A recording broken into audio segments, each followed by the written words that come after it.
Hi everyone, welcome. It's a pleasure to be here. My name is Carlos Diaz. I'm the founding director of the Adam Smith Center for Economic Freedom. And I'm delighted to welcome you, those of you here and those of you watching online. Established by the legislature and the governor of the great state of Florida, the Adam Smith Center for Economic Freedom is a world-class, independent, nonpartisan think tank that aims to inform, to influence, and to inspire current and future leaders to develop and implement innovative, meaningful, and effective policies to advance economic and individual freedom and human prosperity, both in the United States and around the world. Today, we're really thrilled to welcome to the center the newest cohort of Senior Leadership Fellows, the Spring 2023 Senior Leadership Fellows. As many of you know, this program, the Senior Leadership Fellows Program, brings distinguished public servants who have worked at the highest levels of government and who have promoted, during their time in office, creative and innovative public policies that strengthen the free enterprise system and enhance individual freedom and human prosperity. These fellows are in residence at FIU for 1 semester and lead not-for-credit study groups on salient topics based on their experience. They also participate in talks and other events. They're available to meet with and mentor students and serve as a resource to our entire community. The way I look at it, this is the crown jewel of our efforts to educate and to mentor young leaders. The event will be in English, but President Frei will say his comments in Spanish. We have simultaneous translation. Do we have the headphones for people who need them? Can we get the headphones? If anybody needs them, there are going to be headphones right in the back. And if we can get one to President Frei as well, so that he can benefit from his colleagues' comments. So we'll get the headphones for anybody who needs simultaneous translation, and if we can get one for President Frei as well. And we need one for President Frei. And then for anybody who needs them, they're right in the back. All right. And so what I'm going to do is I'm going to give you a very brief introduction about each one of them. And I do emphasize very brief. These are amazing public servants, and I can be here the entire hour talking about their accomplishments. And so I'm going to be very brief in their introduction. And then I'm going to hand it over to them so they can give you some introductory remarks. I'll ask a few questions of them, and then I want you to ask any questions you want of our fellows. I'm going to begin with President Eduardo Frei, who served as President of the Republic of Chile from 1994 until 2000, was president during a really historic time. He's the second president after the return of democracy, after the military dictatorship, but he's really the first one who consolidated democracy in Chile. He was also, in addition to president, a senator for 18 years, the first time from 1990 until 1994, and the second time from the year 2000 until 2014. And in that period, he served as president of the Senate between 2006 and 2007. His government implemented important educational and judicial reforms at a critical time in his country's history. He also opened up Chile to the global economy. And so appropriately, the study group that he will be teaching to our students is called Crystallizing a Vision, the Chilean Journey to Development. To my right, President Alvaro Uribe, who served as President of the Republic of Colombia, was elected for the first time in the year 2002 and was re-elected in 2006. He also served as governor of the Department of Antioquia from 1995 until 1998, and also, like President Frei, was senator twice, the first time from 1986 until 1994, and the second time from 2014 until 2020, just recently. His administration led the fight against terrorist organizations, including the Revolutionary Armed Forces of Colombia, the FARC, and the National Liberation Army, the ELN. President George W. Bush of the United States awarded him with the Presidential Medal of Freedom, which is the highest civilian honor presented to individuals who have made, and I'm quoting now, exemplary contributions to the prosperity, values, or security of the United States and world peace. He is currently leader of his party in Colombia, and his study group, The Rule of Law in Latin America, A Political Perspective, comes at a time when the region faces important economic and political challenges. To my left, we have Dr. Kiron Skinner, who served as Director of Policy Planning at the United States Department of State between 2018 and 2019. She's a professor of international relations and politics at the Pepperdine University School of Public Service and has also taught at Carnegie Mellon University. She's also a research fellow at the Hoover Institution at Stanford and a fellow graduate of Harvard University, where he got her PhD. She has co-authored 2 books on Ronald Reagan, which became New York Times bestsellers, and was appointed also by President George W. Bush to a term on the National Security Education Board. I know that she's passionate not only about national security issues, but also about education. Her study group will focus on decisions and deciders, an inside look at economic and foreign policy. And our 4th fellow, who is with us, I believe, by Zoom, can we get her on? She will be joining us in a couple of weeks. She is an amazing public servant without a country, from Afghanistan, and so she's right now in London and is not able to enter the U.S. For another couple of weeks. Fawzia Koofi, she's the former Vice President of the National Assembly of the Islamic Republic of Afghanistan, where she served from 2005 until 2021, when the Taliban took over. In that capacity, she served as the first Deputy Speaker of the lower house of Parliament. She has an amazing story to tell, as you're about to hear. She's a prominent advocate for women's rights and has been a vocal critic, as you can imagine, of the Taliban and other extremist groups in Afghanistan. She's also a member of the Pashtun ethnic group and has worked tirelessly to promote ethnic unity in her native country. She has been recognized for her work both nationally and internationally, receiving several awards and honors for her advocacy and leadership. Recently, she participated in the peace talks in Doha, Qatar, with the Taliban. She will share her personal experiences and leadership lessons with her study group titled Women in Leadership: The Fight for Democracy and Freedom in Post-Conflict Societies. What a group of individuals. We're very, very honored and inspired by their stories.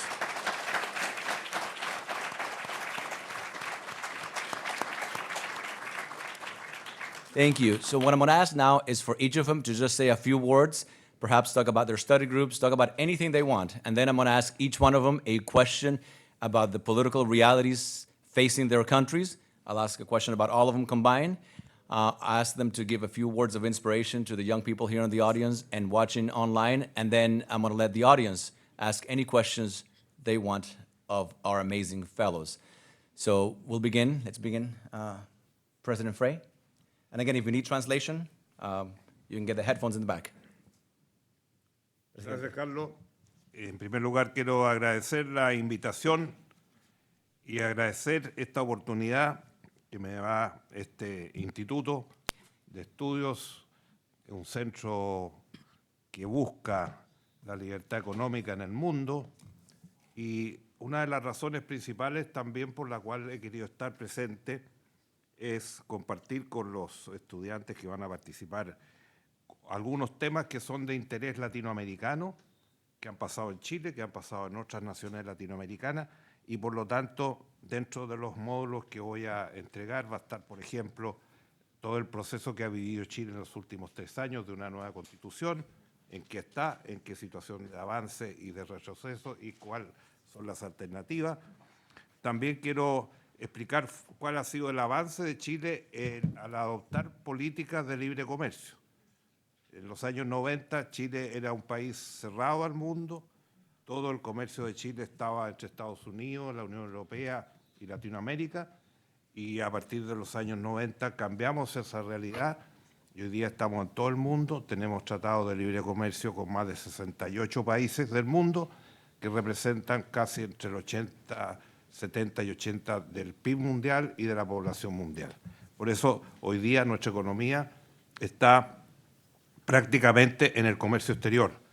Y el año pasado, después de todo el proceso del COVID, etcétera, y los cambios en la economía mundial producto de la recesión que se ha producido, sigue siendo casi el 2/3 del PIB de Chile está en el comercio exterior.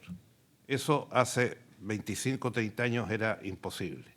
Por lo tanto, es un país abierto al mundo, es un país que construye con una democracia que está con dificultades, pero que ha ido año a año consolidando su situación. También podemos tocar en estas conversaciones el tema de política de derechos humanos, podemos hablar de las modificaciones que me tocó iniciar como presidente en el tema de modernización del Estado. Hice la gran reforma de la justicia después de 100 años que nunca habíamos tenido en Chile, y eso permitió que a partir del año 2000 se comenzaran a abrir todos los juicios de derechos humanos en nuestro país. Y otra razón, no quiero detallar más porque eso es parte de cada uno de los módulos que vamos a conversar. Yo quiero en esta oportunidad aprovechar esta invitación del Centro de Admit porque hay una pregunta subyacente que yo he escuchado las veces que he venido en estos últimos días, ya preparándome para ingresar. Es que, ¿cuál es la visión que tenemos en América Latina respecto a la política exterior de Estados Unidos con respecto a América Latina? Y yo he tenido la suerte de ser hijo de un presidente de Chile, el presidente Frei, inauguró su gobierno en el año 64 hasta el año 70, y por lo tanto, desde esa época yo era estudiante universitario, así que vi lo que eran las relaciones de Chile con Estados Unidos, y después, hasta que me tocó vivirla a mí personalmente. Así que yo tengo una posición crítica de la política de Estados Unidos. Y ahora le preguntaré entonces. Voy a dar un solo ejemplo. Chile en estos últimos 3 años ha vivido una etapa fundamental de su desarrollo y de la nueva Constitución. Durante 3 años y medio nunca tuvimos embajador de Estados Unidos en nuestro país. Entonces, uno dice, ¿por qué? ¿Por qué sucede en esta situación? Eso es materia de la conversación y de lo que podamos conversar en este tiempo. Muchas gracias, presidente. Presidente Uribe. Thank you, Carlos. Distinguished colleagues, señoras, señores, I am very proud because of this kind invitation. It is a great honor for me because I am a political fighter. And although I am 70, I continue fighting every day and every night. I am not 70, I am 140. But today I am in shock because I don't like to speak about many attempts against my life. But I remember that day, December 9, 1992. Julian was here. And I didn't know him. He was a student, very outstanding student. He was granted a scholarship from Ecopetrol, the most important Colombian oil corporation. And that night, the ILN, the second largest guerrilla group, exploded bombs in the building where we live. I rescued him. And my apartment was destroyed. And now you see him with a beautiful family. Juliana, I am in shock. I have to send our photography to my family tonight. Colombia, in the last century, had the longest democracy all over the region. Mexico had only 13 years of democratic interruption, Colombia 4. In the last century, Colombia never defaulted. Many Latin American countries defaulted. Colombia didn't have hyperinflation. Our economy was very well managed. However, in the year 2002, Colombia had very high rate of poverty, low rate of private investment, and a lot of violence. In Latin America, we have to ask what we need. In my opinion, we need, in many countries, to recover freedoms. In other countries, to consolidate freedoms. And what is the way for freedom consolidation? The rule of law. For I want to analyze with the students element by element of the rule of law. Security in 3 expressions: physical, political, and legal. the interrelation, the mutual dependency between social cohesion and private investment. Without private investment, it is impossible to go deeper in social cohesion. And without social cohesion, it is impossible to legitimize private investment. We need independent institutions. In Latin America, we have countries without judiciary independence, without independent electoral bodies. We are going to talk with the students about all the elements that constitute the rule of law. And of course, I am open to answer all the questions about all the controversies along my very long political life that so far continue. Thank you. Thank you, Mr. President.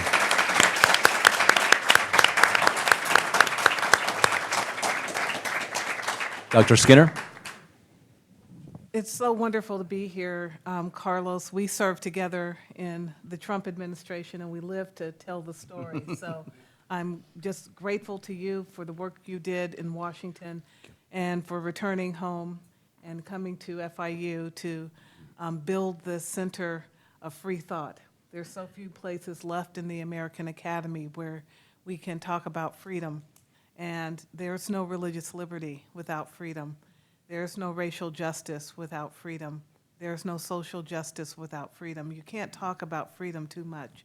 And much of what we talk about in the vein of freedom, of having civil dialogue and civil discourse, is really an attempt to quash freedom at its very core. So I really applaud what you're doing, and thank you. It's so important. Thank you.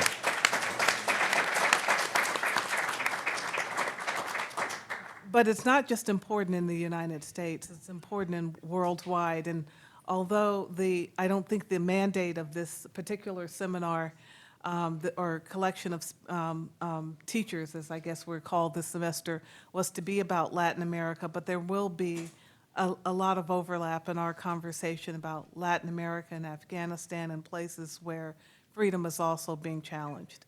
It's a global phenomenon, and the Americas, I believe, are ground zero for the future of the world in terms of what the collection of countries can do in defense of all of the things that most of us believe in the big Western tent. My course is called, I think, Decisions and Deciders or something along those lines, but the main goal of what I'm doing is to take the very diverse and interesting group of students whom I met with for almost 2 hours today and bring them literally into the room where decisions have been made over many decades.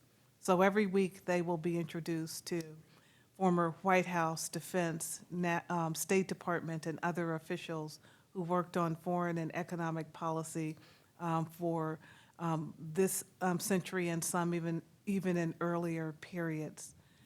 You know, it's interesting. American presidential elections are kind of global elections. Everyone watches what we're doing. And then we have a big election, we mobilize ourselves, and presidents decide to fill their cabinets and their sub-cabinets and throughout the government.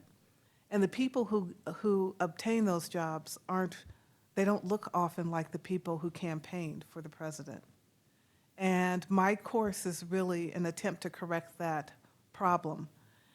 It takes, and I might be off a few points here and there, but if you think about the presidential race for a Republican presidential candidate, he or she will need at least 15% of the black vote. And I think the black vote is particularly important, not because it's more important than other votes, but it's the first consistent non-white vote in the United States because of the party of Lincoln. The Hispanic vote is the biggest and fastest growing non-white vote in the United States. And the Asian vote is mattering more because Asians at one point in our history were less politically active, but that has changed. Where the black vote matters is that I think it's the lead indicator for the non-white vote. One, as I just said, because it was the first, major collection of non-white voters, especially for the Republican Party. But because it's also politically organized over such a long time, there's an infrastructure there that I think influences the others. But taken together, this is the new America. And we have been content, for the most part, to campaign for candidates and really wish them well, but not be in the room when decisions about war and death, peace and prosperity are made. The sheer number of young people coming up in this new and more diverse America will make it almost impossible to have a small ruling elite in Washington make decisions for us. The goal of my course is, again, to open the door so that people can peer into what it's like to be in the Situation Room in the White House, to be in a cabinet meeting, to be on the 7th floor of the State Department, to be in the center of the Pentagon, where big decisions are made. And I believe that with the speakers I'm bringing in, the commitment that they have to the future of our nation, that some subset of my FIU cohort will end up in Washington before you know it. I may be working for them. Thank you for the opportunity. Thank you, Kiron. Thank you. We have had an amazing group of fellows so far, former presidents, cabinet members, members of Congress. They've all been from the Western Hemisphere so far, a lot from Latin America and from the United States. And now we have the first one not from the Western Hemisphere. So Fawzia, I'm really, really excited to have you join us. Hopefully you can come to the US in a couple of weeks when you get the permission. Her class will be in person. All the classes are in person, none of this Zoom stuff. But because she couldn't get here in time to be with us, she's joining us from London, I believe, by Zoom, but she'll be here before you know it. So, Fawzia, take it away. Thank you so much, Carlos. I really wish I was there in person to be part of, physically part of this wonderful group of people I was listening to. Very inspiring. Thank you also for giving me the opportunity to share my experiences and to learn also as I'm expecting. As you said, my name is Fawzia Koofi. I'm from Afghanistan. I have lived in Afghanistan all my life. However, I was forced to leave last year after the fall of Taliban. I wanted to stay there. I was there for a few weeks, but it became literally difficult. I was under house arrest. And after Taliban back-to-back repressive measures against women, I found it impossible to continue my life. So I left, and since I left Afghanistan, I have been advocating for a political settlement for women's rights across the world. In this course, I'm hoping that I will share my experience. I'm sure a lot of students in FIU hear about Afghanistan through the media and about the region and beyond, and about the US and international community engagement, what role they can play, what role the regional countries can play in shaping the politics in Afghanistan, what role the leaders could play, what is at stake for Afghanistan. I'm hoping to share my experience, my personal experience, because I have been part of ups and downs of politics in the last 4 decades in Afghanistan, actively participating in politics post-2001, including, being in the room with the Taliban negotiating about the future of my country. Of course, with a group that would not recognize women as an equal rights holder, but I was hoping to give it a chance and to experience coexistent, a political settlement that will result coexistent. But obviously, it did not go the way we had planned, and everything collapsed. We have still not given up. We are still trying every possible leverage for a political settlement. So in this course, I'm hoping to share my personal experience throughout the process, but also how women could play their role in terms of, building a post-conflict societies and bringing democracy, because many occasions I think the perspective from West part of the world toward my part of the world is that democracy is an imported project. I would like to, talk about whether democracy is an imported project or democracy is part of the culture of people in East as well. So very much looking forward to my engagement with FIU and with sharing my experience with people because they won't be able to only hear from the media, but from somebody who has been impacted, but also making an impact. Thank you. Thank you.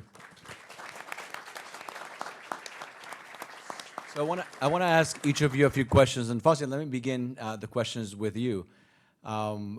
Because you come from a part of the world that is not easy, a tough neighborhood. Many would consider the U.S. pullout of Afghanistan not to be our greatest achievement, to put it mildly. Some would say it was a disaster. Can you give us your thoughts as to how that worked out, what happened immediately after the U.S. left, and you have some very interesting stories about even your personal safety as a result of the turmoil that has been plaguing Afghanistan for so long. Absolutely. No, on the 4th of July, 2021, when the last American soldier left Bagram Air Base, the major military air base, I remember that a lot of security forces from my own area, from my district, from my village, started fleeing their security checkposts, and districts started falling to Taliban one after the other. I think on a general note, nobody wants any foreign troops to be in their country forever. We definitely didn't want American or the NATO presence in Afghanistan forever, but I think there was a better way to manage this withdrawal. I think the way it was managed and the way it was announced greatly contributed to the collapse. On the 13th of April 2021, when President Biden announced withdrawal, I was in the negotiation with Taliban. They no longer committed their time to negotiate because they believe they're going to win anyways. And since then, the morale of our security forces, that we all have invested our time, you had invested your sons, your daughters, invested blood and treasure to help our troops be who they were, a national army. They started losing their morale, and that was the time that everybody could predict the collapse. But the way it happened was never predicted. I think it was after the former president fled Afghanistan. However, now we are in a situation that the United States is losing a possible leverage that they have in the region. So what I am requesting is, before you lose all the leverage, in shaping in trying to influence a political settlement for a global security and for a safer world, I think we all have to work for a political settlement, because I think there is now the growth of regional dynamics. Obviously, different countries, power holders in the region, they're trying to influence the situation more with an economic motive. And that empowers Taliban and minimizes the United States leverage. But I'm hoping to share more of this during my classes. Thank you, Carlos. Thank you. So speaking of U.S. foreign policy, I believe that the biggest threat facing the United States right now is, in my opinion, without a doubt, a rising China. What the communist Chinese are able to do to the United States long term. You disagree with me on this one. Why is China not the biggest threat facing the United States right now? Well, we talked about this in my study group a little while ago. China has become, I think, the bipartisan target, and it seems that every generation or so, U.S. foreign policy needs an enemy or an adversary to focus on, to galvanize thinking, resources, to make the Pentagon work. The State Department now has something I think called the China House. I'm not sure exactly what that will do. It's okay and it's appropriate to think about China as a great power competitor that has a global reach that's unprecedented and a challenger for the United States in many ways. It's simultaneously an economic, political, military, and strategic competitor. We really didn't have that in the Soviet Union in the Cold War. But if you put it in perspective, China doesn't really have a chance to challenge the United States or the West. If Washington comes to understand that there are a collection of countries that are central to our security, to the growth of the West, prosperity and freedom, and I'm talking about what we sometimes call the global South. Those countries like India, Pakistan, Nigeria, South Africa, Brazil, Colombia, others, with them in a broad kind of Western tent, we have the most powerful collection of countries on earth. Without them, I think no matter how we mobilize our national resources to combat China, we lose. So this is an era in which the world is very different than the one that U.S. Foreign policy experts happen to believe we're in. After World War II, the U.S. was the undisputed power in the world. Military power, had nuclear weapons to itself until soon thereafter when the Soviet Union came online and controlled the global share of GDP. That's no longer the case. There are many nations in the nuclear club. The U.S. is still a great economic power, but there are other economic powers as well. I think the focus on China, given our history of one enemy at a time and putting billions, if not trillions, of resources into combating that enemy at the expense of looking at what's happening more broadly on the chessboard, is a huge mistake. I put my time and energy into building a grand strategy around a host of nations that are the future in terms of population, resources, technology, and potential. And those are some that I just mentioned. But for those of us who believe that China is the biggest threat, I think we're not really in contradiction, right? Because paying attention to the global South and working with our partners in the global South could also help us stop what is a growing influence of China in this part of the world as well. Yeah, I do think there's a bit of a contradiction, though, because we don't seem to do many grand strategies well at once. And the one on China, I think, has the potential to take us down rabbit holes that will waste lots of time. And what I've seen so far, it's not about building secure regional partnerships where the United States is not always in the lead. Now, you could say we have the Indo-Pacific Quad, India, Japan, US, and Australia. That's a good model. But it's not exactly what I'm talking about. It's those nations that we just don't have a strategy around, regions of the world like South America, Latin America, the African continent. The future's there. The African continent in particular is the future of the world's population. And I think we have to have relationships and strategies and engagements that are in place to deal with any threat that we face. China is, I think, not 10 feet tall, the way it's being portrayed. And once we make a nation 10 feet tall, we organize ourselves against it. And in some ways, that's what we did with the global war on terror for almost 2 decades. And then we don't do other things. And that worries me. I'll ask you about U.S. foreign policy towards Latin America in a few seconds. But President Uribe, your successor, President Santos, I think it's safe to say, would not have been elected without your help. And his successor, President Duque, who's also affiliated with our center, would not have been elected without your support. In the case of the current president of Colombia, President Petro, clearly we can't say the same thing. Very different type of president. Many people are concerned about the direction that he's taking Colombia. You just arrived from Bogota. Can you give us your thoughts as to what's happening in Colombia right now? Should we be concerned about the direction that President Petro is taking Colombia? Carlos, but you cannot forget that I supported the election of President Petro as well. because the great majority of my adversaries voted for him.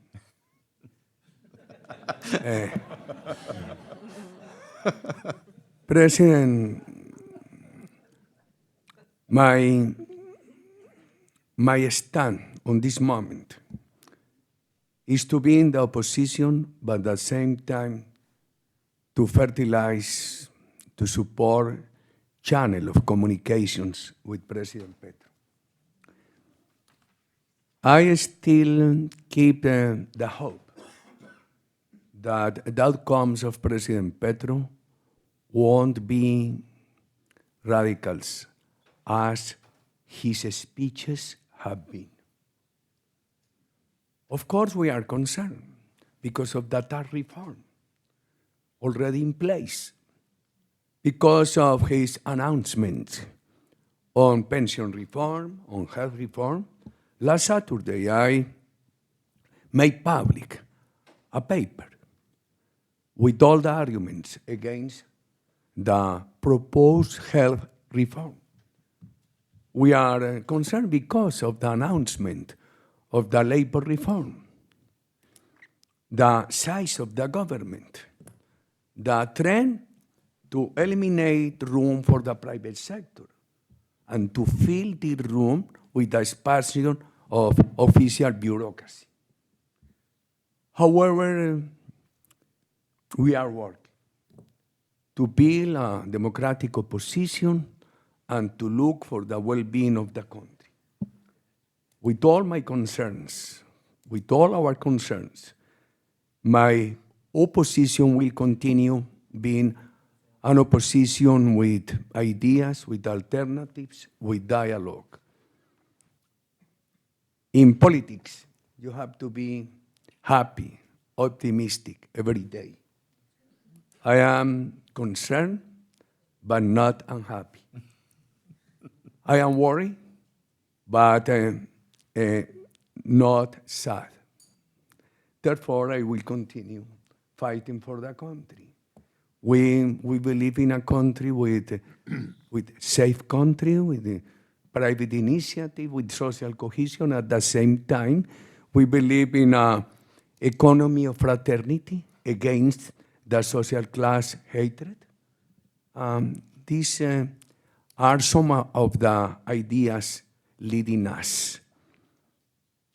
This is a difficult moment, Carlos, and I confess with humbleness that I do not have total clarity in my mind.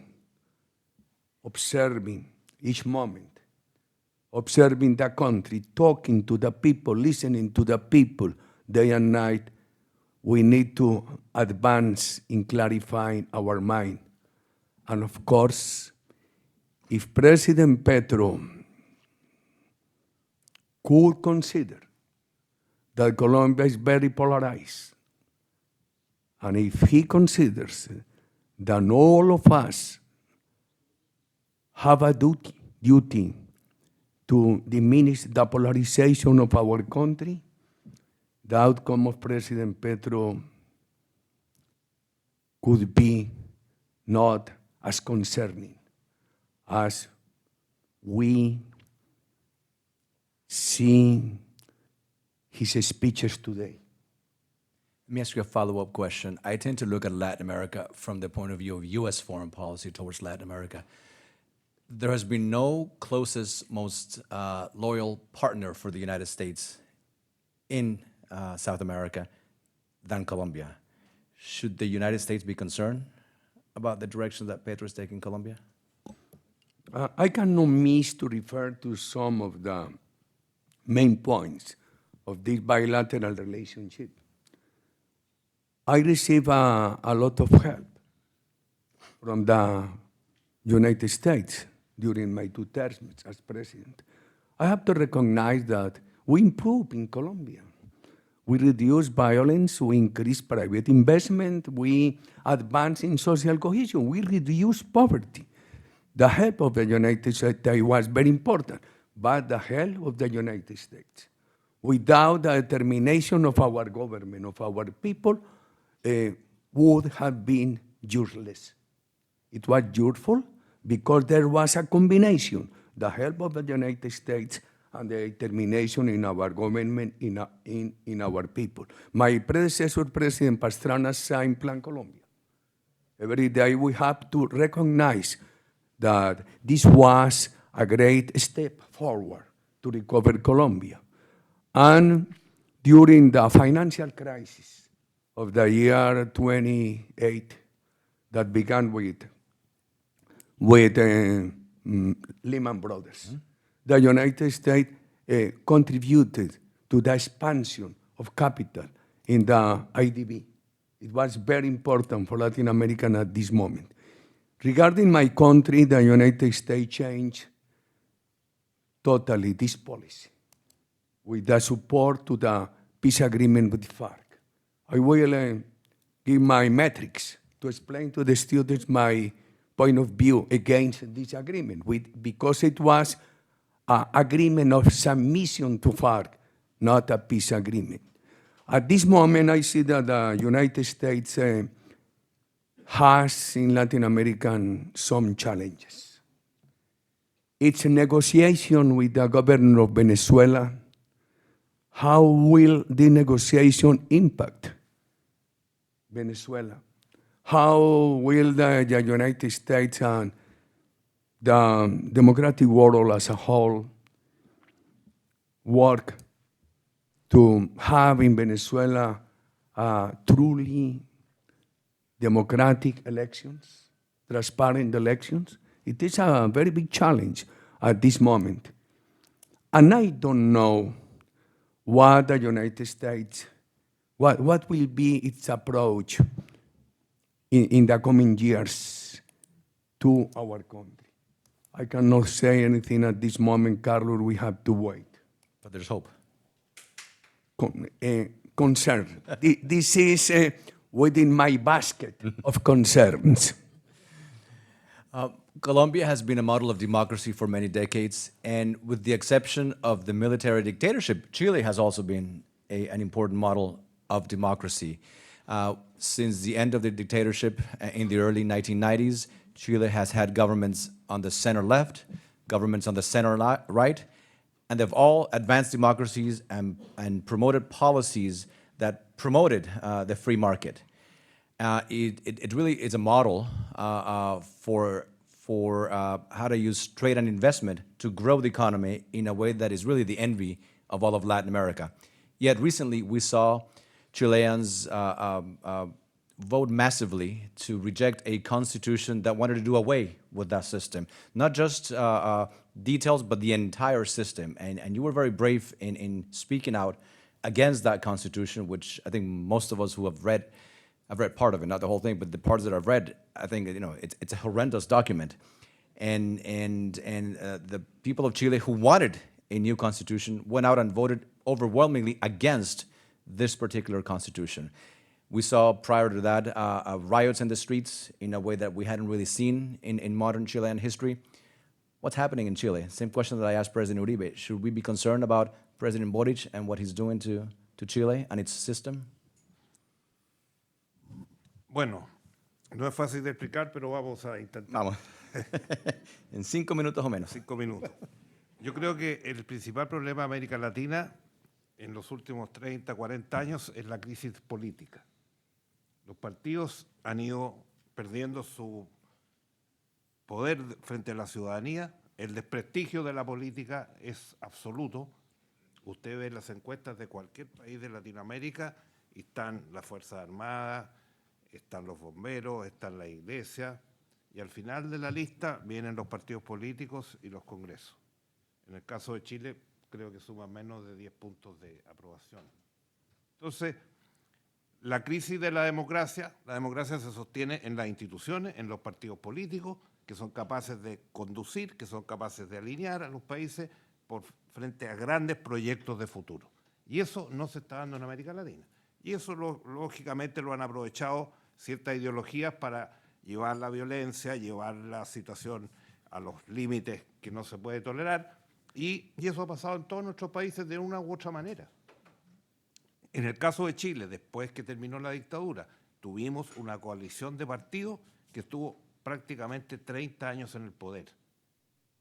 Ayer conversaba con un periodista que en Miami le decía, nosotros tuvimos un ministro de Hacienda por cada gobierno de la Concertación, un ministro de Hacienda, y tuvimos una política que no lo cambió cada gobierno que llegó.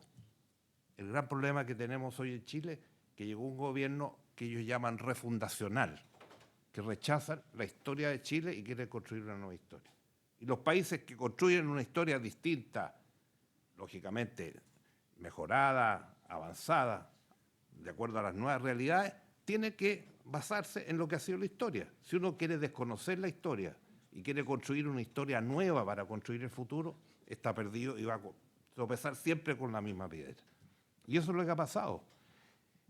¿Por qué el país quería una nueva constitución? Porque teníamos una constitución que nació en la dictadura, que no fue aprobada por nadie, y desde el año 94, 95, el 2000, yo hasta el 2010 presenté proyectos de reforma constitucional que nunca se aprobaron. Entonces llegó un momento que se produjo la violencia, porque es la manera de actuar en América Latina, y lo vemos en casi todos los países de Latinoamérica, desgraciadamente, vemos lo que está pasando en Perú, lo que pasó ayer en el evento en Ecuador, etcétera.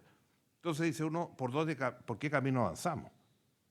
Y este ejemplo de la Constitución es claro de que se forma la constituyente, se eligen los convencionales y esto fue copado por distintos grupos que construyeron una constitución que era totalmente lo que había sido diverso de la historia de Chile.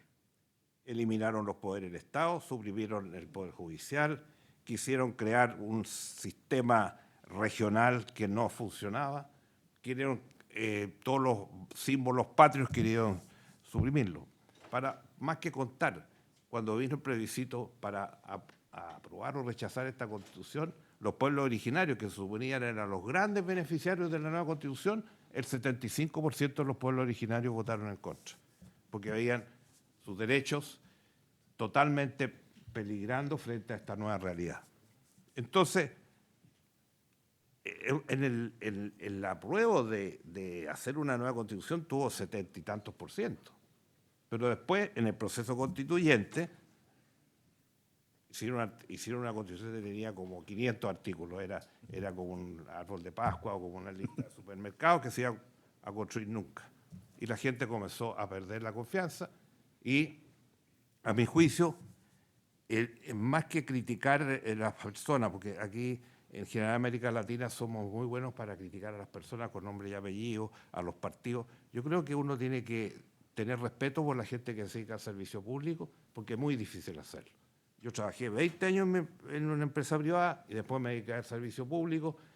Llevo tantos años como el presidente Uribe y yo ya pasé los 80, así que todavía llevo hartos años Yo más. llevo los de la noche también. Día y noche. Entonces, en el caso de Chile, yo creo que hubo un rechazo amplio de toda la ciudadanía. Felizmente, el acuerdo constitucional tenía que ser ratificado por el Congreso y en el Congreso actual la mayoría no la tiene el gobierno. Entonces se ha desarrollado un nuevo proceso constitucional, hay un Consejo Constituyente de 50 personas, hay un grupo de expertos, hay todo un sistema que tiene que aprobarse en los próximos días, pero lo más importante de todo, que para este nuevo acuerdo constituyente que reemplazaba el anterior, se instalaron 12 puntos fundamentales. O sea, hay no digamos un decálogo, pero 12 puntos básicos para respetar en la nueva Constitución. De lo contrario, no va a pasar esa por el Congreso. Y si se llega a cambiar eso nuevamente, se va a rechazar. Porque el rechazo de la gente, y a mi juicio el gobierno cometió el error de que el gobierno tenía que ser un árbitro, tenía que dar todas las facilidades para que la gente conociera y no jugarse por una opción. Y eso lo derrotó. Entonces, todavía estamos en esa etapa. Yo espero que se entienda que, y en eso yo coincido con la actitud del presidente Uribe. Uno, y en el caso de un expresidente, no puede estar todos los días leyendo la lista de las defunciones ni cuándo vamos a ir al cementerio. Nosotros tenemos que mirar de otra manera el país. Tenemos que mirar en función de construir unidad, construir partidos políticos que sean capaces de sustentar esa unidad, construir una perspectiva. Lo decía Carlos respecto a Chile. Nosotros el año, hasta que prácticamente terminó la dictadura, éramos un país pequeño, muy pequeño, 20 millones de habitantes, que no teníamos lo que tenemos hoy día. Hoy día, como les decía, casi 2/3 de todo el producto del comercio exterior de Chile, porque estamos en todos los continentes, un país de 20 millones. Ustedes ven en el mundo hoy día cuántas ciudades tienen más de 20 millones, miles hoy día. Entonces, un país pequeño tiene que tener sólidas instituciones, que se respete la justicia, que se respete la democracia realmente, que se respeten las instituciones y permitir que el país se vaya desarrollando. Y eso es lo que hay que entender. Y yo, desde mi punto de vista, así como fui el único presidente de la República que hablé por cadena de radio y televisión diciendo que había que rechazar la Constitución porque esta Constitución, tal como estaba, nos llevaba a lo que hemos vivido en nuestros países latinoamericanos. Con todas sus palabras dije, aquí vamos a una dictadura. Entonces, esto había que ser claro y rotundo. Ahora, en el caso del presidente elegido por votación popular en la elección, hay que colaborar. Yo trabajo en el tema de infraestructura, trabajo en el tema de políticas internacionales, activo en esta materia durante más de 20 y tantos años, y por eso apoyo todas las políticas de Estado que sean buenas para el país. Y me opongo a aquellas que considero que son malas para el país. Ahora, la diferencia de Chile, que desgraciadamente ha estado cambiando como toda América Latina, hasta hace algunos años no vivíamos esta situación. Yo recuerdo a mi padre cuando era presidente caminaba por las calles de Santiago. Yo todos los domingos iba al estadio de fútbol sin guardia. Eso hoy día es imposible, porque llegó la narcoviolencia. Llegaron los carteles de toda Centroamérica y otros países que se han instalado en nuestros países y hay una situación de inseguridad muy grande, cosa que nunca habíamos tenido. Y eso hay que resolverlo, porque si un país no es seguro, no hay tranquilidad para la población, para desarrollarse, para formar familia, para desarrollar los empleos, para desarrollar las empresas, lo que sea el trabajo, que es lo que importa, ahí no se puede hacer nada. Entonces, ese tema el país se tiene que resolver, de lo contrario no vamos a tener la posibilidad de retomar el camino que durante muchos años construimos para construir un país independiente, libre y soberano, que no se impongan las ideologías, sino que se impongan los grandes proyectos de país y las grandes tareas de Estado. Y eso es lo que estamos construyendo y yo creo que, y reitero, felizmente Chile nunca ha tenido los grandes conflictos que hemos visto en nuestros países. Nunca tuvimos la situación de Colombia, nunca tuvimos la situación de Venezuela, salvo la dictadura. Curiosamente, una dictadura que terminó de una manera bien especial, llamó a votación y perdió la votación. Y ahí se reconstituyó la democracia después de 16 años. Perdón. Entonces, hay que actuar con visión de futuro, ayudando a los más desprotegidos, porque eso es lo fundamental, apoyando a las pequeñas y medianas empresas que no son como las grandes empresas que se pueden defender, ayudando a que el país sea más solidario, que el país sea más comprensivo de las situaciones en que está.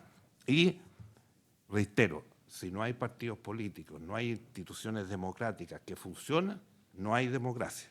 No hay democracia. Y eso es fundamental.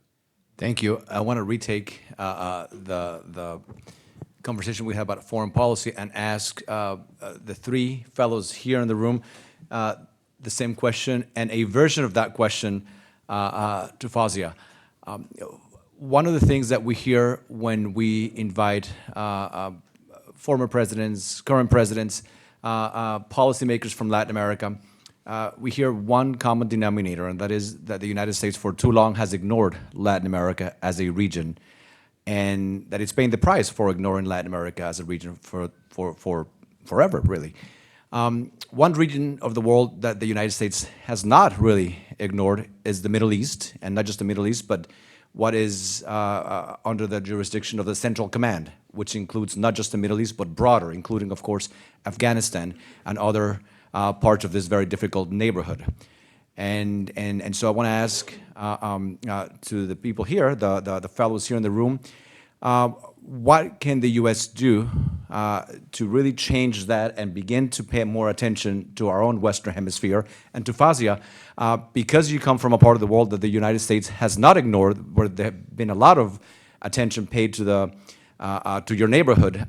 What can the U.S. do differently to really make things better, not only for people in your part of the world, but also to advance American interests? And I'll begin with you, Fawzia.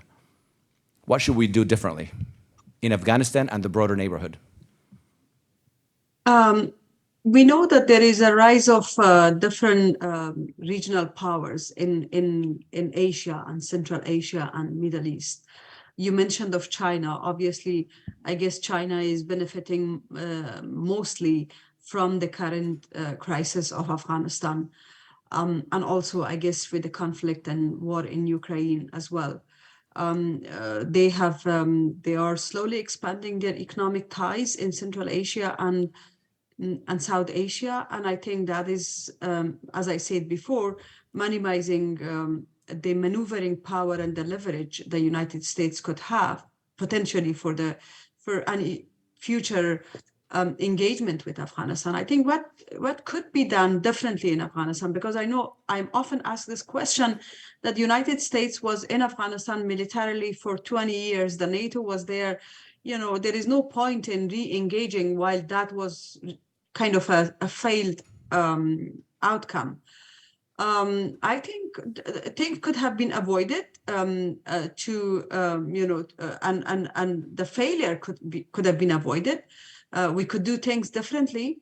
I think if more time was just to look back and see what went wrong, I think a summary of what went wrong, one of that could be if more time could have been put on pressurizing the Taliban and their supporters and the countries that are supporting Taliban and in the region for a meaningful political dialogue, I think the outcome would have been different. Now, while we have lost enormously, the people of Afghanistan have not lost. I think the United States could still have leveraged their presence in the region. I think they need to really expand their engagement with Central Asian countries. Let's not forget that in 1996 to 2001, when Taliban first time came to power, no countries were engaging with Taliban meaningfully. Only 2 countries recognized Taliban then were Pakistan and UAE. But now, 1.5 years since Taliban taken over, no countries in the world or in the region recognize them, but there is a lot of engagement with them. We know that, for instance, 3 weeks back, the Chinese signed a contract with the Taliban buying one of our mines, natural resources, the gas. And the Central Asian countries as well are also trying to have an engagement which will have a political, not only political aspect, but also financial aspect. So I think what is left for the United States, obviously none of these countries, China or the Middle East like Qatar or Saudi Arabia, Central Asian countries, none of them actually can fill the vacuum that is created from the absence of the US and the Europe, the Western world, so to say, when it comes especially on the records of human rights and women's rights and democracy, etc. I think what can the United States do to make things happen differently? First of all, support meaningfully an alternative for Taliban. When I say an alternative including Taliban. But let Afghans lead that process. Recognize and appreciate Afghan leadership and ownership. And you have all the leverage. You have a huge level of political opposition, civic activists, women's rights activists who have fled Afghanistan, and they are either in the United States, in the region, or in Europe, that they could be used as a leverage, but they don't have a space. The women movement that have started in Afghanistan, they don't literally have any space, while we know that Taliban were given an office and the space in 2011 to operate from Qatar. So I think with the growth of the regional dynamics and politics, the United States must really look at its role or revisit its role in the region and engage meaningfully with the political opposition for an alternative. Because my fear is that Taliban longer presence in Afghanistan, although the narrative they were trying to sell to the international community and to the world is that the Taliban are the only group that will defeat Daesh, ISIS-K. But in reality, Taliban presence actually promote the growth of military extremism in the region, in Central Asia, in South Asia, and eventually can pose a security threat to the world. So I think taking that situation light probably is not in the interest of anyone. And therefore, I think a political engagement at this stage for an alternative is what the United States could do. Because I know many of you in the US think that Afghanistan is a failed story. You don't even want to hear about it, which is not going to help us in long term because that vacuum is there. And we don't want China or any other country in the region to become a substitute for United States, because eventually when the US troops left from Bagram Air Base, as I mentioned on the 4th of July, in one of my interventions on one of the mainstream media, I said, I don't know in 2 years' time which flag is going to be there hanging in Bagram Air Base. We definitely don't want to see one of those countries in the region flag to hang around that area. And in order to avoid that, I think a meaningful engagement with a strategy, long-term strategy beyond humanitarian aid, but focusing on a political settlement is, I think, a way forward. Thank you. That's really, really important. And I hear from Latin American leaders the same thing, right? We don't want to have the Chinese come in, but if the U.S. creates a vacuum, right, somebody's going to step in. And I like how you called it meaningful engagement, because it shows that it's not just about paying attention to a region, it is doing it in a smart way that advances the interests of both that region and the United States. So if I can ask the fellows here, if there's one thing that you think the U.S. could do to really not just pay attention to Latin America, but do it in a meaningful way, in a way that would advance Chile's interests, Colombia's interests, the interests of the specific country that we're talking about, whatever that is, and the United States, what would that thing do? If we were back in the State Department, what would you do? I think we need fairly urgently an Atlantic strategy that rivals the Indo-Pacific strategy that's now a bipartisan activity. We haven't had anything like an Atlantic strategy probably in our history. I don't think the Monroe Doctrine would qualify. But if you think of the 80-odd littoral states among Europe, the African continent, and then in North and South America, and not just the littoral ones, but those that are like-minded in the democratic West, there's a lot that we have in common. And especially in North and South America, values, history, shared history, the need to compete with China, as you said, which has moved into the region. If we focus on nearshoring and reshoring, that means we have to work really important with the Americas. In particular, we can't do it alone. Some of that reshoring will end up in Central America, not just in the U.S. So I think this idea of an Atlantic strategy that brings together nations around common values and interest would be a major contribution to putting Latin America permanently on the radar of the State Department and U.S. foreign policy. I think taking advantage of nearshoring is an incredibly important idea that could help both the region and the United States. President Uribe, any one thing that you think the United States could do to enhance our ties to the region? Any new Plan Colombia type idea? For one specific country, Venezuela. Venezuela, the current dictator of Venezuela, he wants to consolidate his dictatorship through the coming year elections. They think that with the support of the United States, once they win, as they expect, they will say, we won in a transparent elections. If the United States does not guarantee transparency in the coming elections, we are going to have a much more complexity with the complex problems with the dictatorship of Venezuela. Negotiation without the guarantee of transparent elections would damage the region. The second point is international crime. The United States cannot abandon the leadership in the fight against international crime. In my country, we have regions with the criminal, illegal, alternative powers that have displaced the rule of law. And it is not new. With all my excuses, since the year 2002, we began to see the re-emergence of these illegal powers. But not only in Colombia. Look at Ecuador. And you have to relate yesterday election outcomes in Ecuador, as President Frei has already referred to, with narco trafficking. Look at some cities in Argentina. The power of international crime in Rosario, in Santa Fe. Look at some regions in Bolivia and in Central American countries. Today, the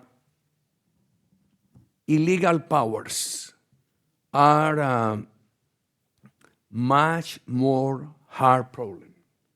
Today is not a problem of delinquency. Today is a problem with the capacity to displace the rule of law. Mexico, for example. In Mexico, they do not have a simple problem of narco trafficking. They have a competitor of the rule of law. The United States cannot abandon the fight against the international crime. Thank you. President Frei? Es duro decirlo, pero yo pienso que en un horizonte de 50 años, por lo menos mirado desde el punto de vista de Chile, no hemos tenido una política de Estados Unidos permanente, continua, con objetivos, con metas. Yo asumí el año 94 y a los pocos meses participé en la cumbre de APEC en Indonesia y Chile ingresó a APEC. Hoy día APEC representa casi el 60% de todo nuestro comercio exterior. Y en el mes siguiente, diciembre del 94, se desarrolló aquí la primera cumbre Miami. en Miami.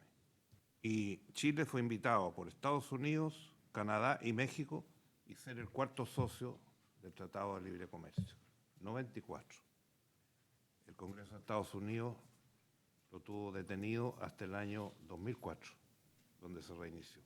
Habían pasado 10 años, nosotros no podíamos estar mirando el techo. Ya teníamos acuerdo con México, con Canadá. Canadá firmamos tratado el año 67, fue el primer tratado que un país desarrollado firmó con América Latina. Firmamos un tratado con Corea. Corea nunca había firmado tratado de libre comercio. Entonces, en esa visión me tocó vivir todas las experiencias entre el 94 y el 2000 de todas las cumbres de las Américas, una que fue en Paraguay, que fue desastrosa, porque la postura, sencillamente no puedo decir que no lo dijeron a los presidentes, tanto que tuvimos que presentar todo un reclamo formal por lo que se estaba proponiendo. Cuando vine a Estados Unidos, yo hablé ante el Congreso y dije, yo no voy a pedir nada. Vengo aquí, pero no voy a pedir nada. No podemos venir a llorar aquí migajas, sino que tenemos que venir a definir lo que queremos como país y, lógicamente, como queremos en América Latina. Entonces, eso a mí me tocó en los años del presidente Clinton, pero no hubo caso que el Congreso nos diera la posibilidad de hacer un tratado de libre comercio. Y así hemos visto tantas situaciones que son distintas a las de Afganistán o las que son de Colombia, pero lo que sí decía el presidente Uribe, yo lo comparto. Hoy día, América Latina, hay una presencia de narcotráfico muy avanzada en todos los países y con gran poder, interviniendo en la política. Entonces, esas son las grandes líneas que creo yo que Estados Unidos tiene que asumir. Consolidar la democracia, ser claro respecto a los países que están en problemas, pero básicamente tenemos que, para enfrentar el futuro, tenemos que tener una claridad de qué es lo que se piense. Yo, en general, por lo menos en la última elección presidencial, no vi en los planteamientos de los candidatos a presidente de Estados Unidos, y en general no lo he visto en estos años, postura frente a lo que es la realidad latinoamericana y cómo podemos enfrentarla en el mediano y largo plazo, porque esto no se resuelve en un... facilidad. I have two more questions, but I hope that we can have answers in a sentence or less so we can have questions from the audience. In this cohort of fellows, we have two former presidents, a former vice president of parliament, somebody who worked at the highest levels in the State Department, in the heart of the State Department, making policy recommendations that affect the United States of America. You all had power. What do you miss most about being in power? I'll start with President Frei. A sentence or less, a few words. What do you miss most about the power of the presidency? ¿Extraño hoy día? Sí. ¿Qué extraña del poder? Yo aprendí en mi casa, porque en Chile no había casa presidencial. Mi padre vivía en su casa, yo también viví en mi casa cuando fui presidente, y lo que aprendí es que el presidente se iba a la presidencia y volvía a su misma casa sin ninguna pompa ni grandiosidad. Pero eran otros tiempos. No había este aparato, celulares, no había digital. Eso es prácticamente a fines de la década del 90, comienzo del 2000. Cambió el mundo, cambió el sistema, cambió la manera de relacionarnos. En esa época era más fácil poder trabajar. Yo tenía en mi época 4 hijas en la universidad y nunca tuvieron problemas. Ni siquiera tenía que ir con guardia a la universidad. Eso hoy día es imposible. No podrían ir.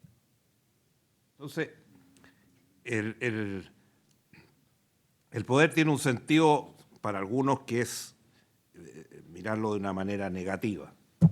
Yo creo que si yo tuviera que decir qué he hecho de menos de eso, tener la posibilidad de tomar decisiones que vayan en ciertas direcciones. Pero no para un interés personal, sino para un Pueblo. país y un desarrollo de la nación chilena. Y por eso, lógicamente, que estoy preocupado con la situación actual y sigo trabajando y luchando como lo he hecho todavía. Senator, governor, president for 8 years. What do you miss about power? I remember one British historian. He used to say that there are presidential candidates wanting to take power. Others are wanting to do well, good governance. I would prefer the second. Along my life, I have worked in a country with independent institutions. I never thought to exercise control on the justice administration, on the electoral body, on the bodies for disciplinary control of the government. Therefore, I did always consider that my job was to exercise my duties as president, not to take on power. At my age, I have preferred to support young leaders instead of looking for personal aspirations that I do not have at this moment. My concern is, are we going to have new leaders capable to defend the rule of law effectively? My concern at this moment is not the power, is what is the new people my country has to defend the rule of law and to consolidate it. And what they can do with that power. Dr. Skinner? A couple of things. One, you can move the needle faster and sometimes more concretely when you're in government, and you really realize it when you leave government. As important as civil society is, you just don't have the levers at your disposal in that way. And then also, I think, you know, this era's been so tumultuous in American politics the last decade or so, and our presidential races are really global presidential races. Everyone's watching. And I found that I had a talent I didn't know I had, and that was to be a low-level therapist for our allies around the world by just saying, it will be okay. We have historical ties, we have ties around values and principles, and those will endure. That seemed to work a lot. I think I have a new profession. I thought you were going to say a therapist for the Secretary of State, but that's a different, that's a different story. Being a powerful woman in a position of power in Afghanistan has to be really, really hard. What do you miss most about power? Well, I think I miss more when I was giving hard time to some of these main ministers. But honestly, beyond that, it depends on how you define power. For me, the fact that I'm not in my country, I'm not surrounded by my people, although virtually I am always, but physically I'm not in country, it's that sense of powerlessness, really. Because power is not only about position, and power is not also about having, elite argumental or philosophy discussion, but being on the ground, being with the people, trying to change their life, being in touch with them, being in the room, having that sensation. Those are the things I really miss about my country and about the people, because I can do things still from outside, but when you are on the ground, when you are leading the change in your community, when you are moving people with you around that change, when you are mobilizing people, that is true leadership. And that was my style of work, to be with people, to be connected. Because if you are really striving for a change, you need to be the agent for that change. You need to be demonstrating alongside with people for that change. And if you are not, then that is like a very elite style of leadership, which I was always with people. And that's something I really, really miss every day when I wake up. And speaking of people, now we're talking about young people. I want to conclude before I turn it over to you for questions with the same question I ask in each one of these events. We have a room full of young people who might want to enter public service one day, be public servants, run for office perhaps, be advisors to presidents and other people who are in elected positions or appointed positions. Yet, when you turn on the news or read the paper, you hear a lot about the negativity. In a couple of your cases, your lives have been physically threatened by being in that line of work. What do you say to inspire them to enter public service, to really make a difference rather than look the other way and do nothing? Because really the negativity surrounding this line of work is overwhelming. What do you tell them? President Frei? 30 seconds or less. 30 segundos menos. Yo creo que yo he tenido diversas actividades, como digo, por mi vida familiar, por mi vida. Yo soy ingeniero civil, y lo que más me ha entusiasmado en el trabajo es compromiso con las personas, con las sociedades, con la gente. La gente espera de sus autoridades mucho más de lo que muchas veces le damos.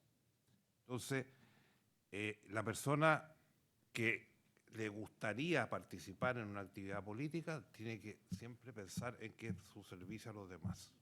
Si uno cree que uno va al poder a beneficiarse, bueno, algunos se han beneficiado y han salido con hartos millones de dólares en el bolsillo. Y desgraciadamente en América Latina tenemos muchos ejemplos que podríamos dar. Felizmente en mi caso familiar, como digo, y en el caso personal, yo he estado 50 años en la actividad política y nunca he tenido ni siquiera un juicio, ni una palabra, nunca he tenido un caso de que me acusaran de cualquier usufructo del poder. Y en ese sentido, si uno está dispuesto, tiene que pensar eso, servir a la comunidad, servir al país, con sus grandes tareas, sus grandes definiciones, y nunca estar mirando el interés personal. Si uno no toma así el servicio público... Compromiso, entonces. Compromiso no hay, muy difícil. Presidente Uribe. One and single recommendation: to do the job with love. Love. Love. When you work in politics or in whatever activity with love, led by love, in politics, you are going to be transparent, honest, you are going to work with dedication and with one single aim, to serve the community. How do you Love. top that? Love is the key word for me. That's hard to top. It is. I think it begins and ends with hope. And if you believe the West is a project worth preserving and expanding, there's a lot of work to do, but it starts with hope. So commitment, love, hope. Fawzia, you get the last word before the audience asks questions? Thank you. Yeah, no, it was great joining this panel. I think one thing that I would suggest to anyone, I always give this to my daughters. I have two daughters, and I tell them that only do things that you're passionate about it. Don't do things just because you want to do things, but do things that you believe in it. And the moment you started believing it, trust me, everybody else will believe in what you do and your cause. But that passion does not come without any cost. It comes with a cost. You have to be able to pay that cost and the price. You have to be brave enough to face that, because many people, remember, across the world, in different parts of the world, they are taking the risk with their lives. So we are taking so many of our liberties and rights for granted. When you are taking that something with passion and you believe in and you want to change, if there are risks with it, think about those people in the other parts of the world who are taking that risk with their lives. Thank you. Thank you. All right, so let's turn it over to the audience. And by the way, as people begin to formulate their questions, if any of you have questions for the other ones, if President Uribe, you have a question for President Frei, or anybody who has a question for each other, please shout it out. All right. Yes, and we have the microphone. Yeah, right here. No, there we go. I'd like to ask a question of President Uribe in Spanish, and I hope that he will answer in Spanish, among other things, because he's like my favorite person answering questions in Spanish of all time. He speaks Spanish, so we're good. Oh, yeah. Thank you. Presidente Uribe, un honor hacerle esta pregunta. Después, su antiguo ministro de Defensa, quien se hizo presidente Santos, cuando empezó a negociar con las FARC, usted se opuso muy públicamente a esa decisión, y en este país yo estaba de acuerdo con usted, muchos estábamos de acuerdo con usted, porque no se debería nunca negociar con terroristas. Pero al final hubo un acuerdo de paz y el presidente Santos ganó el premio Nobel por ese acuerdo de paz. ¿Quién tuvo razón? ¿Quién tuvo razón? Wow. Es muy difícil hacer un resumen del tema. Nosotros algo habíamos mejorado en Colombia. A mí no me gusta hablar de grandes logros, porque hablar de grandes logros en países con pobreza hace que los ciudadanos se sientan mal. Nosotros algo mejoramos a Colombia, por eso hablábamos de 3 huevitos. Nunca dijimos histórico, inédito, paralel. Hablamos de 3 semillas: seguridad con valores democráticos, avance de la inversión privada, reducción de la pobreza, avance de las políticas sociales, una gran reducción del Estado burocrático. El presidente que me sucedió se eligió con esas banderas. Y después hubo un cambio brutal que no le dijo al país en el proceso electoral. Nosotros no nos oponemos a negociaciones. De hecho, el gobierno que yo presidí desmovilizó 53,000 integrantes de grupos terroristas. Pero una cosa es la negociación y otra es la claudicación. ¿Cuáles fueron los principales puntos a los cuales nosotros nos opusimos? Hubo impunidad total. Incluso la impunidad total comprende impunidad total frente a delitos atroces, como el reclutamiento y la violación de niños. Hubo elegibilidad política para personas responsables de delitos atroces. Si usted mira los países de Occidente, aún en España, que sería el más permisivo en esa materia, no les dan la elegibilidad política sino cuando hayan cumplido penas, inclusive la parte privativa de la libertad y la parte de libertad condicional. Y hubo una gran permisividad con la criminalidad del narcotráfico. Yo nunca he hablado de guerra contra las drogas, he hablado de derrota del crimen, que aquí vamos a hablar con los estudiantes del impacto de las drogas en el medio ambiente. y en toda la selva amazónica. En el año 2013, Colombia había reducido las plantaciones de drogas a 48 mil hectáreas. En ese acuerdo de La Habana se tomó la decisión, el gobierno entonces aceptó, que la droga no era delito para FARC, era una fuente de financiación política, que entonces no habría cárcel ni extradición, que habría elegibilidad política y que no habría fumigación. Eso fue un tipping point. Colombia entró en una etapa de reversa y llegó a 220 mil hectáreas de droga. Ese gobierno perdió el plebiscito contra toda la opinión mundial que estaba a favor de ese plebiscito. Prometieron que si se perdía el plebiscito no habría acuerdo. Nosotros dijimos la noche que ganó el no, nosotros también queremos la paz, simplemente pedimos un acuerdo nacional para modificar textos. No se hizo y hubo un golpe de Estado, porque aprobaron ese acuerdo en contra del plebiscito sin tramitar un proyecto de ley, sin otro plebiscito, sin una reforma constitucional, simplemente con una mera proposición en el Congreso. ¿Cuál ha sido el resultado?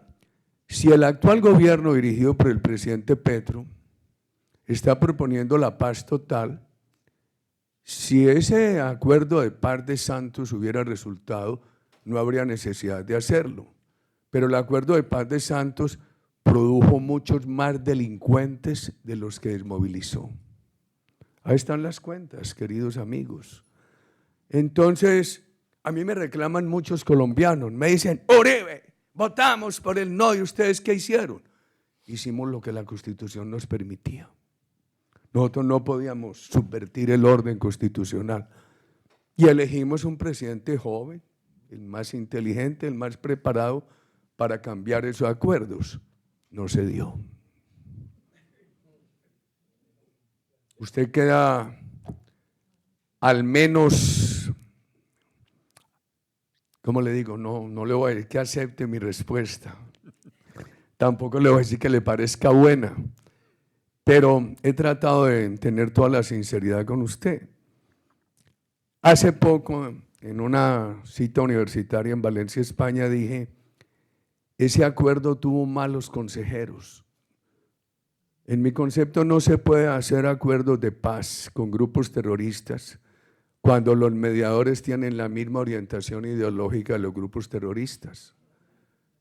Los mediadores fueron Venezuela y Cuba. El presidente de la época dijo, léanme mis labios, hay líneas rojas, no habrá elegibilidad de terroristas, irán a la cárcel.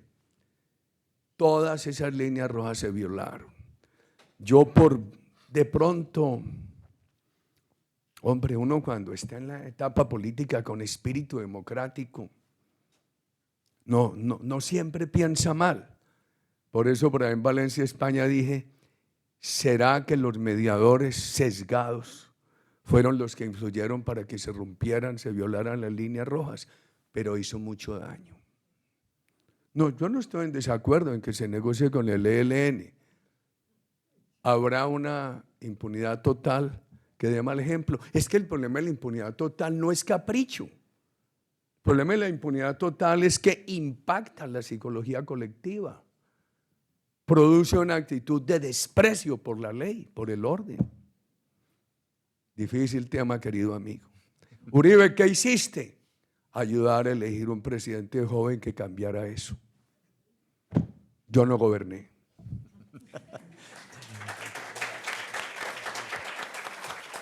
Next question. See if we can get it. Yeah. Right here. Yeah, right here. If you don't mind, tell your name and remember that questions end in a question mark. Good afternoon, everyone. My name is Sebastián Redondo. I'm from Colombia. I want to say, first of all, thank you, President Uribe, for what you've done with Colombia during your 2 terms. My question is for all the members in the panel. For my understanding, when you incentivize financially weak democracies, regimes, these do not change. with Venezuela, what's happening right now, we see Chevron going in, we see already pre-established American and foreign companies already activating their operations in Venezuela.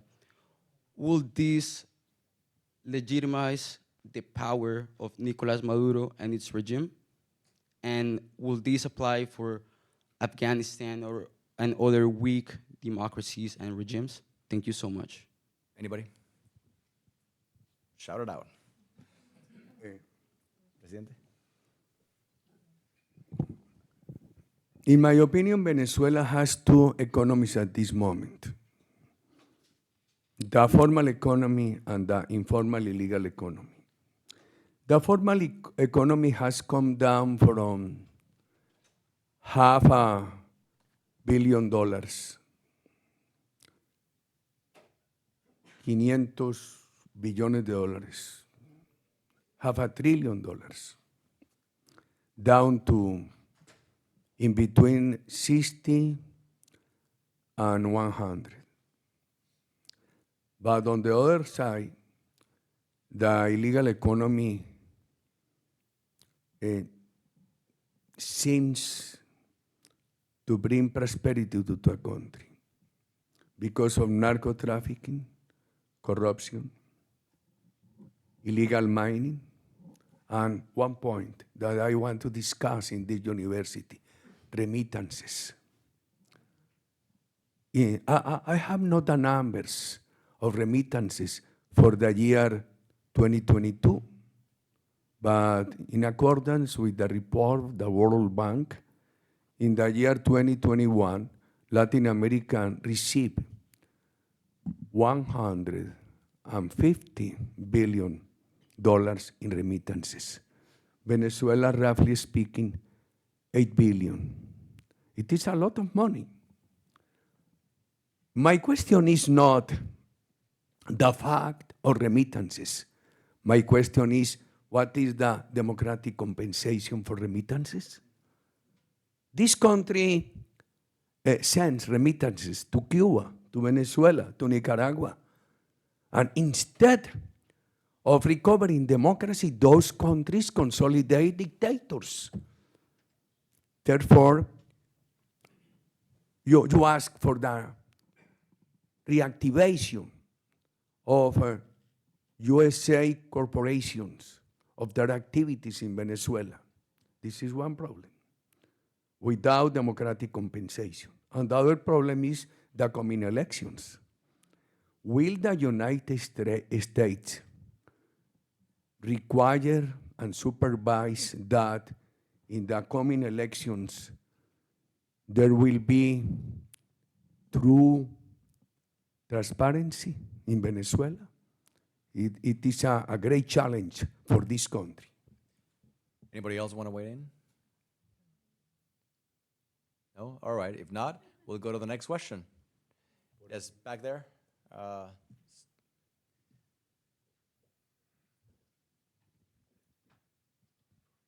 Say your name and your question. Good afternoon. My name is Lisa Rincon. I'm a junior here at FIU. I'm currently doing research on China's political engagement within Latin America. So naturally, my question is to both Presidente Frei y Presidente Uribe. In your opinion, or have you noticed a specific prominent presence of China within a specific sector or area of your country? En general, en la área económica. Sí. ¿Ah? Sí, presencia china en Chile. Ya. Nosotros, como señalé anteriormente, el año 94 ingresamos a PEC, que ocupa todos los países del mundo más desarrollado en el mundo moderno, digamos. Y cuando ingresamos había 14 países, hoy día hay 20, y como es un organismo que no tiene burocracia, las reuniones se llaman reuniones de líderes, era el lugar adecuado para que tomáramos contacto con los países con los cuales queríamos abrir comercio y establecer oportunidades para las empresas chilenas y crear nuevos mercados. En ese sentido fuimos construyendo, como dije anteriormente, tratados de libre comercio con la mayoría de los países de APEC. Después, paralelamente, como dije, con los países de Canadá, México y prácticamente con todos los países latinoamericanos. Se discutió mucho en Chile el tema del ingreso a Mercosur, que es un acuerdo económico que ha funcionado, a mi juicio, de manera deficiente. Y yo veo que en general en la política latinoamericana construimos acuerdos políticos, pero no acuerdos para proceder a una integración como se hace, por ejemplo, en la Unión Europea, que es un gran ejemplo. Entonces, en América Latina cada país hace lo que puede, cada país hace lo que quiere, sin ninguna solidaridad entre nosotros en el marco internacional. Entonces, en ese cuadro, nosotros hemos buscado la máxima amplitud de comercio y de inversiones. Nosotros tenemos países como Estados Unidos, que tienen las grandes transnacionales que también invierten en Chile. En los últimos años hemos tenido y ha comenzado, producto del intercambio que tenemos con los países del Asia, Japón, China, Corea y ASEAN, que siempre nunca lo miramos muy en serio. Son 10 países del sudeste asiático, donde está Singapur, donde está Tailandia, donde está Malasia, donde está Vietnam, donde está la sede, digamos, de toda esta operación es en Singapur, que es un país muy desarrollado, muy pequeño, pero que hace de gran eslabón, tanto en lo financiero como en lo de infraestructura para desarrollar todo el sudeste asiático. Y nosotros prácticamente tenemos tratados con todos los países del sudeste asiático. Nos falta Myanmar, que no hemos logrado, y Laos y Camboya, que tenemos primeros acuerdos y tenemos embajadas concurrentes. Entonces, nosotros recibimos las oportunidades de comercio en todo el mundo. Como dije al comienzo, un país de 20 millones no puede darse el lujo de pelear con nadie, sino que estamos en bien pie con todos los países. Acabamos de firmar un acuerdo, y lo hizo el gobierno de Chile, a pesar de que no quería hacerlo, ratificar un tratado con la Unión Europea, que era renovar el tratado que teníamos desde el año 2001-2002, que estaba aprobado por el Congreso y que estaba paralizado. Para Chile siempre la Unión Europea ha sido una importante fuente de no solamente inversión, sino que de cultura. Nuestro continente nació en Europa, digamos. Y entonces, en esa manera de mirar las cosas, hemos recibido inversiones en los distintos sectores. ¿Qué es lo que ponemos como condición? Que se cumpla con las leyes chilenas. Y punto. Y tenemos un sistema de concesiones que se hacen para infraestructura, que se hacen para los sistemas sanitarios, que se hacen para desarrollar toda la infraestructura digital. Hoy día, por ejemplo, estamos en el 5G y en esos casos las empresas que participan son licitaciones internacionales y concesiones a mediano y largo plazo. Y por lo tanto recibimos inversión extranjera que no trate de menoscabar nuestro sistema económico, menos distribuir las libertades y la democracia en Chile. Y que no está de acuerdo se tiene que ir, ¿no? Colombia is not a mining country, for we do not export minerals to China, as the case of Chile and other South American countries. We are an importing country of apparels, textiles from China. These imports create huge problems with Colombian producers. During my life, I have seen 2 stages of China in our countries. When I was young, as you are, at my university, what we read about China was one magazine. Its name was Red China. It was a propaganda of the communist regime led by Mao Zedong. I never thought that China would have the full change that it has had. For example, during the last 20 years, what we have seen of China is economic interest. We have not seen yet notorious political interest of China in our countries. Not much.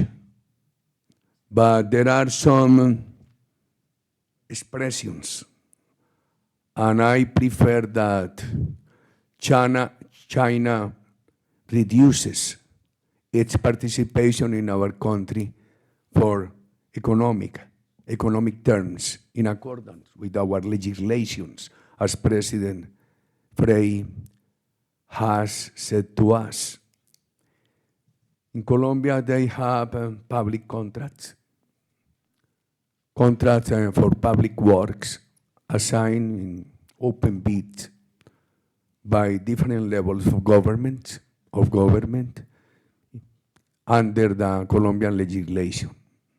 But in Ecuador and in Venezuela, China has become a supplier of loans, of a lending country. My concern is not that China provide these countries with loans. My concern is because they do not respect the international agreements, the international financial agreements. Therefore, if you see any country, whatever you consider in Latin America, if this country has problem with the IMF, with the IDB, with the World Bank, it doesn't matter if China comes with money. The concern is not the money, it's the lack of respect for the international financial legislation. We have time for one more question. And remember, these fellows will be here for the next 3 months, so you can sign up for their classes. Dr. Skinner's class. I will be here for some days every month. Right. No, but because over the next 3 months. I cannot leave Colombia. I have to fight in politics every day, especially at this at this hard moment.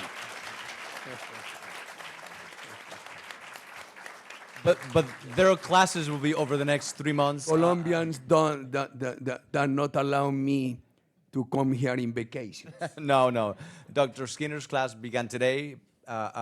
President Uribe's and President Frei's class begins tomorrow. Both classes begin tomorrow. And they'll each teach 8 sessions. So you have plenty of opportunities to meet them in person. So let's do one more question, and then we'll call it a day. If we can get right here. Yes, you. Thank you. Make it an inspiring question to conclude the session. No pressure. Hi, everyone. My name is Jacobo. I'm from Colombia. My question is for President Uribe, and it's in Spanish.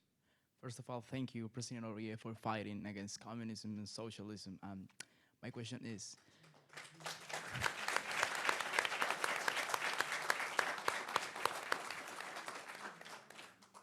¿por qué la sociedad de hoy en día, yo como joven veo con preocupación la sociedad y mi juventud que está girando a la izquierda y al comunismo y al socialismo y son manipulables frente a estos sistemas de gobierno que han sido probados fallidos en todo el mundo?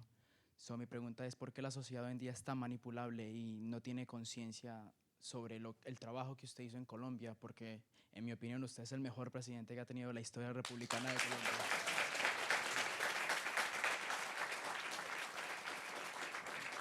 Gracias. No, hombre, a usted muchas gracias. Yo no solamente estoy de acuerdo con el comunismo en las formas en que trata de presentarse en nuestros días, que yo lo llamo neocomunismo, sino con los errores de las democracias latinoamericanas. Por ejemplo, si usted ve el nivel de desempleo juvenil en América Latina, usted tiene que entender las ansiedades, las rabias de los jóvenes. Si usted ve el nivel de falta de seguridad, usted tiene que entender la inconformidad de las personas. Si usted ve el nivel de pobreza, lo mismo. A mí me parece que nosotros hemos fallado para resolver problemas a tiempo. Y la solución que ha llegado en algunas partes, como es la solución socialista, es todavía más dañina. Yo invito a ver los dos fenómenos. Yo no puedo entender el bienestar social sin toda la fuerza de la empresa privada, pero tampoco puedo entender la empresa privada si no se crea bienestar social. Son dos elementos mutuamente dependientes. Por ejemplo, yo ahora creo que nosotros tenemos que darle en esos países una respuesta a la juventud. Es una educación más aplicable. Los muchachos le dicen a uno en países como Colombia, y lo he oído en otros países de la región, yo no quiero estar 3, 5, 7 años en una universidad y pasar esos 7 años pobres sin trabajar. Nos están pidiendo unos esquemas educativos que les enseñen trabajos útiles en corto tiempo. Por ejemplo, como el manejo de una plataforma, que tenga posibilidades de emprendimiento de trabajo sin que ahí los congelen académicamente. Sería parte de lo que llamamos ciclos académicos propedéuticos, que tú en 6 meses aprendas algo útil para trabajar, pero que haya también unos esquemas públicos y privados que te presten para emprender. Pero no basta con una política de juventud. Si a ti te prestan para emprender en un país que no tenga confianza, dirán, Colombia es muy bueno para trabajar con jóvenes, tienen posibilidades de emprendimiento, pero en ese país no tengo confianza, no me atrevo a invertir. O se necesita la confianza general del país, en el país, y la política específica de los jóvenes. Y que al joven no lo estanquen, porque si uno habla en América Latina, solamente 6 meses de enseñanza para aprender a manejar una herramienta útil, moderna. Le dice, va a condenar a los pobres a manejar un computador. Entonces tiene que ser una concepción de ciclos propedéuticos que le permitan trabajar, emprender rápidamente y al mismo tiempo seguir acumulando periodos de enseñanza para llegar a los niveles superiores. Hombre, muchas gracias, me compromete más. No quiero que mi familia lo escuche a usted porque dice, animaron a mi papá a seguir. So you just get a flavor for what... I think you were able to get a flavor for what these 4 amazing fellows have to offer in their classes. If you're an FIU student, go to freedom.fiu.edu and click at the tab that says 4 students. You can sign up for their classes. 3 of them begin this week, and 1 of them will begin hopefully very, very soon. They're all going to be in person, 8 sessions, and we look forward to seeing you at their classes and at our future events. Thank you so much, each one of you, and to all of you for being here. Thank you.